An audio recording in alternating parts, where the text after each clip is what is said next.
Health Today is brought to you by Caribbean Alliance Insurance, agent represented by BGI Insurance Limited. In this edition of Health Today, Dr. Sean Russell shares why men must take action to avoid prostate cancer.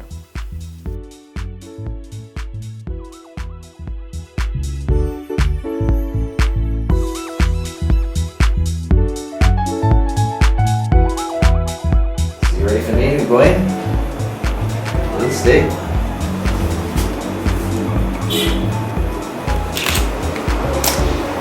this off here. Just gonna press this here for a minute. Got it. Pressure on there.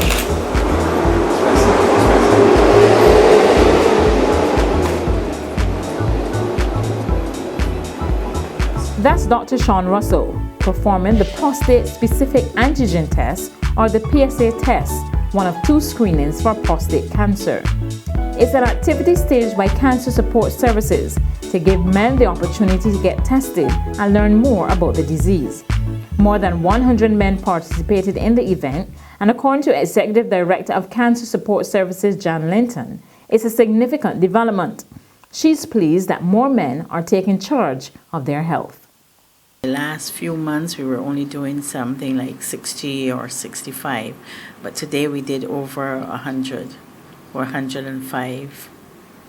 Yeah, and I find that younger men is coming out, age group of 40 to 45, and then you find that the older men probably 70 and over 70.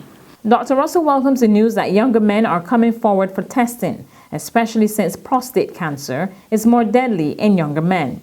Prostate cancer tends to behave like two diseases. In younger men, like you gentlemen here, it's more aggressive. So you don't play with it because it will take you out. That's how it tends to behave. The younger you are, the more aggressive it seems to be. In the older fellas, and I say older fellas, mid-70s and up, it is actually less aggressive. And it tends to just hang around there and make a bit of a nuisance of itself. And eventually it can advance and take the person away. He advises that men can begin taking the PSA test as early as 35 and every year thereafter to reduce their risk of developing prostate cancer. Most people say from 40, there's no harm starting from 35. And the idea is annually, whether there's a family history or not, it's annually. I'll say that specifically based on my own experience with patients, whereby several times with my regular patients who will come for their medicals and once a year for their full checkup, I would do the PSA. That 1 year, the PSA is normal. The next year, it is not normal. And sometimes when it's not normal, it's prostate cancer. Men who have prostate cancer will experience common symptoms, including difficulty urinating, pain in the pelvic area, and blood in the urine.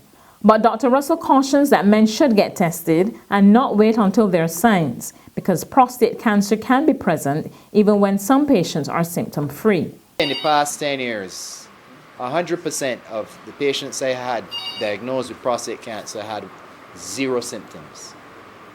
That means you do not wait until you get symptoms to try and deal with it. Typically, if you wait that late, it is going to be too late to effect a good result. There are 2 tests to diagnose the presence of prostate cancer. The PSA test, which Dr. Russell performed, that measures the blood level of the PSA, a protein that is produced by the prostate gland. The higher a man's PSA level, the more likely it is that he has prostate cancer. There is also the digital rectal exam, which men dread most since it involves the doctor inserting a finger into the rectum. When both tests are done, he says men have a better chance of picking up the cancer. It is said, and these are rough figures, but roughly you get about a 60% to 70% sensitivity with doing the blood tests. It's more like about a 60% with the rectal examination, and when you do both, it's more like 90%. So in other words, if you do the blood tests alone, you have maybe a 70% chance of picking it up. If you do the rectal examination alone, you may be about a 60% chance of picking it up. Prostate cancer is not a death sentence, and the earlier it is identified, the chance of recovery is better. Dr. Russell says there are several ways to treat the disease, including brachytherapy, which is a common and often successful method. And brachytherapy is like smart bombing of the cancer, because when you do the biopsies, you can actually map out where the cancer is in the prostate gland. And then what you do is you actually put radioactive seeds right beside where the cancer is. And the radioactive seeds then kill the cancer but leave the rest of the prostate healthy.